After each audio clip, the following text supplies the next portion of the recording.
Harvest na tayo ng ating upo. Ayan yung ating patola ba? Upo.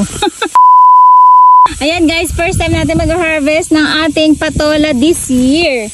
At baloktot nga lang siya, no? At yung isa natin, ayan, hindi maganda kasi magkadikit lang sila. Sa iisang sanga, dalawang bunga sila. So, hindi sila nag-work out. Kaya isa lang ang ating maha-harvest. At ito nga ating upo. Etong size na to guys, upo ba patola? Pasensya na kayo guys kung minsan nagkakamali-mali ako ng sinasabi ko. Dahil nalilito talaga ako sa upo at patola. Ayan, ganyan siya kalaki. Doon sa nagtatanong nga pala sa akin, ano daw itsura nung panabit ko sa leeg guys. Ito yon. Actually nawala yung pinakailalim niya. So ito binili ko sa Daiso yung kulay puti na yan. Ang problema guys, maliit. Kaya gumagalaw siya, hindi siya stable na napupwesto ko kung saan ko gustong dalhin. Wait lang. At isusungkit lang natin siya. Ayan, ako na lang mag-a-adjust. Yes. At parang may buto na to guys. No? So, yung timing natin ng pagkaka-harvest ay late na. May buto na siya. Pero anyway, try pa rin natin siyang igisa sa miswa. At wala na akong nakikita iba pa niyang bunga. No? Kasi siguro dahil nag-aagawan sila. Actually, marami naman tayong mga iba't ibang gulay. Meron pa tayo isa dito guys na gulay na hindi ko naman alam kung ano ang tawag sa kanya. Parang upo din siya, no? O yung kundol sa atin kung tawagin. Alam niyo yung malalaki na parang ginagawang candy. Ito. Manguha na rin tayo. Sabi ni Papa, nagtanim ka ng okra, hindi ko pa natitikman. E paano? Pagkapitas ko, kinakain ko na agad guys yung ating yung ating ani. Kaya hindi na natitikman ni Papa. So nagtataka siya, may tanim daw ako ng okra. Kaya bili siya ng bili ng punla ng okra. Akala niya wala tayong punla ng okra. Tingnan natin to. Oh, malutong pa. Pwede pa to guys. So ipapahapunan natin, papatanghalian natin to kay Papa. Isasalad natin siya. Ito okra ko. Ayan. Ito guys, tingnan nyo ang laki. Basta alagang dilig kayo guys. Kahit na malaki na yung okra nyo, malambot pa din. Kaya nga kapag ka maulan, malalaki na yung okra, masarap pa din.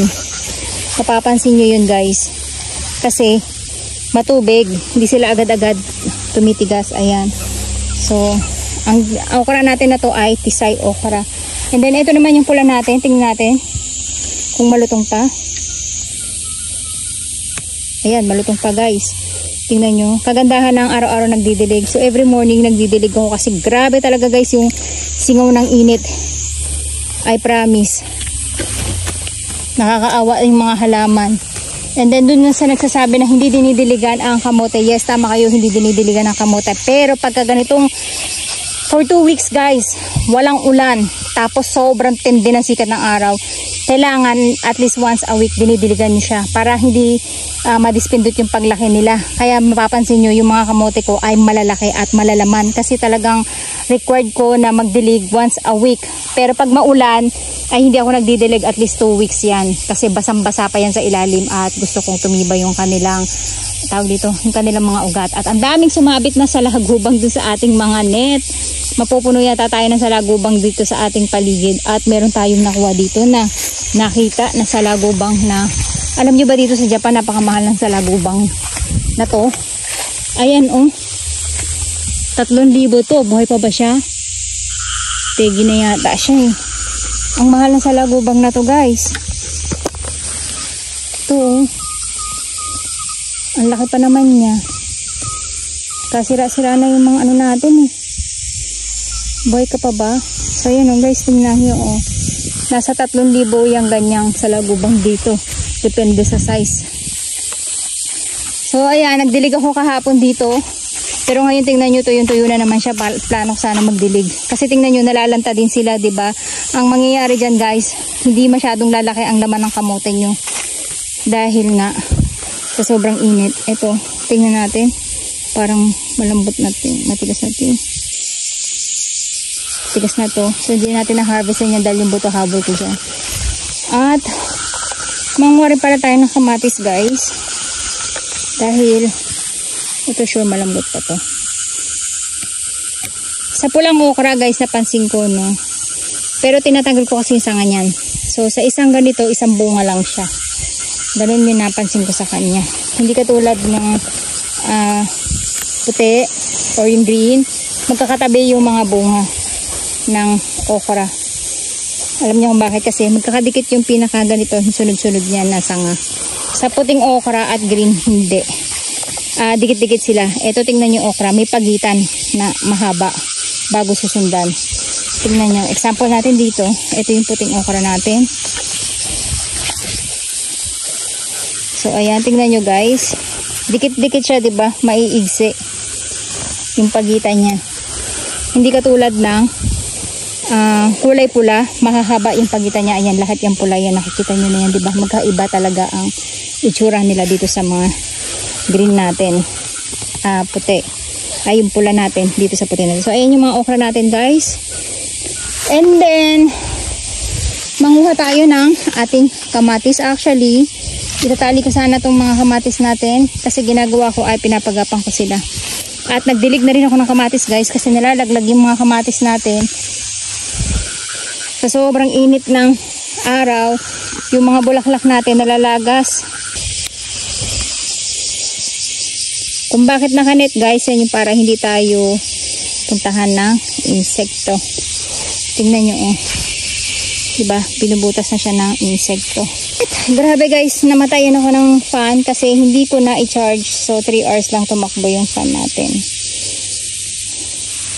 Para ako nagsasauna. Alam nyo ba yun? So pag walang fan talaga. Pag walang fan guys, parang hindi ko na kayang tumagal sa farm. Grabe talaga yung init. So ito guys, pinipitas ko na kahit hilaw pa. Kasi yung iba pinanggigisa ko. At dahil sa sobrang init, kahit hindi pa hinog, ayan pumuputok na sila. At hindi ko na nga naha-harvest minsan. Kasi nagmamadali ako palagi sobrang init guys. At ito yung ating Aiko cherry. Aiko red. So gagawin natin, itetest natin siya sa bahay. Kuha tayo ng mga hinog. Diba? Magtetest tayo sa bahay. Sensya na kayo, tabingin camera ko. Nito to eh. Ayan. At ang ginagawa ko agad, kahit hindi pa hinog, kailangan na natin pitasin dahil nga pumuputok lang siya. So ibibigay natin to kay Pagong.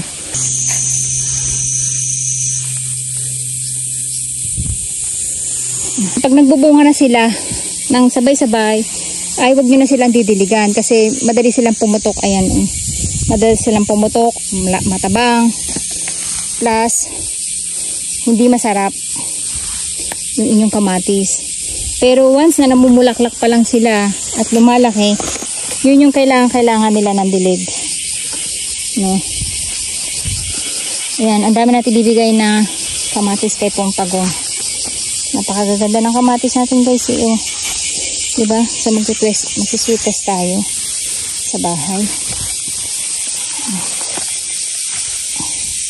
Kahit araw-araw yan guys, mamitas kayo. Bigay ko lang muna to kay Pagong.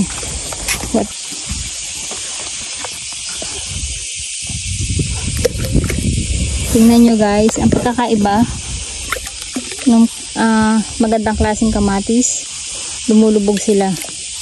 Pag hindi maganda, nakalutang. Sabihin yan ay masabaw yung ating mga kamatis, matubig. Ay, patit na isang. Ayan mo na. Kasi may kagat na to. Ayan guys, wala naman siyang butas. Pero meron yung siyang injection. Ayan. Kaya hindi ko na siya sinasamang kainin. Ayan.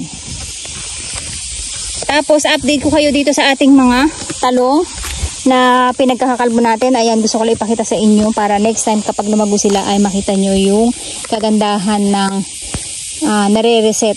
So, ayan. Nagkakaroon na naman siya ng mga panibago niyang sanga. So inaantabayanan natin yan. Kaya inaaraw-araw natin tuwing umaga dito para tingnan yung mga insekto at antabayanan sila. Kung kita nyo, yung mga melon natin ay malulungkot na yung kanilang mga dahon. Parang hindi na sila lalaki. Pero alam nyo ba na dahil lang yan sa mga insekto, hindi dahil sa sakit. Kaya nagkaganyan yung mga dahon natin. Pero kung makikita nyo guys, nagkakaroon pa rin sila ng mga ayan, extension, tanda na malusog pa rin yung iba sa kanila. At mangunguha tayo ng ating mga melon ulit, third batch ng ating pagkuha. Ito, nakita nyo, hindi pa siya hinog, namatay na yung vines niya, pero pwede na yan guys, at pang ice candy.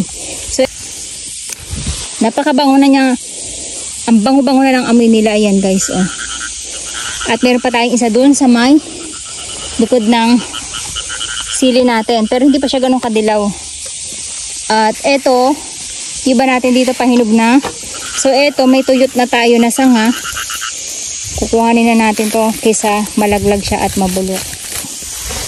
Sabay-sabay natin siyang gagawing ice candy ngayon. Kasi yung mga kinuha kong first batch hanggang ngayon hindi ko pa nagagawa guys. Kailangan sinasama ko siyang tastasin. So eto, pahinog na yung mga yan guys. Pero fresh pa rin yung kanilang vines. Meron tayo dito. Ito yung ating tawag dito, cantaloupe.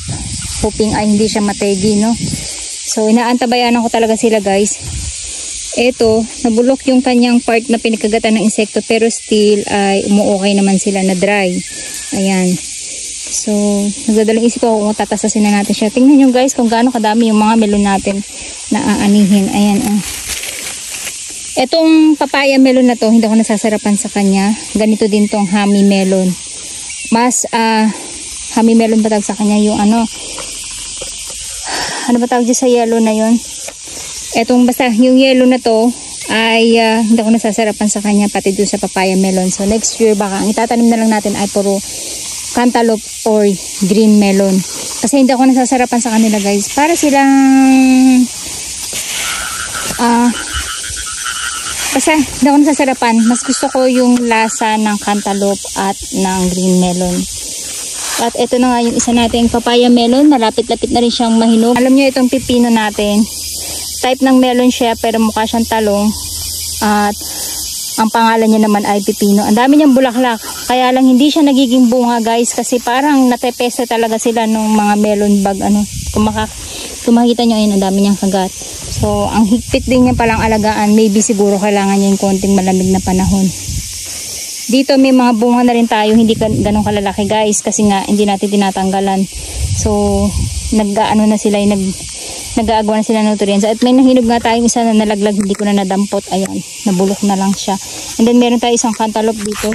Ayan, na hoping din ay mahinog para ma-experience naman ng kapatid ko na makatikim ng ating pananim na melon. At isa pa tong insekto na to na kumakain ng ating mga dahon ng talong. At itong isa na to, oh, yan. So, naiinis ako sa mga insekto na yan kasi hindi lang tayo makapunta na isang araw ay napepesa na kagad yung ating mga pananim. So, nasa yung basket ko, naiwan ko naman. Nakuha tayo ng 4 na melon. Sasabay natin tong gawing ice candy dahil mga adik sa melon yung mga anak ko. Ice candy. Ayan, meron pa tayo isa dito guys. Pero ito pahinog pa lang siya, hindi pa siya talaga 100% na hinog. Ayan, kung makikita niyo. Sa bell pepper natin guys, halos na harvest na natin.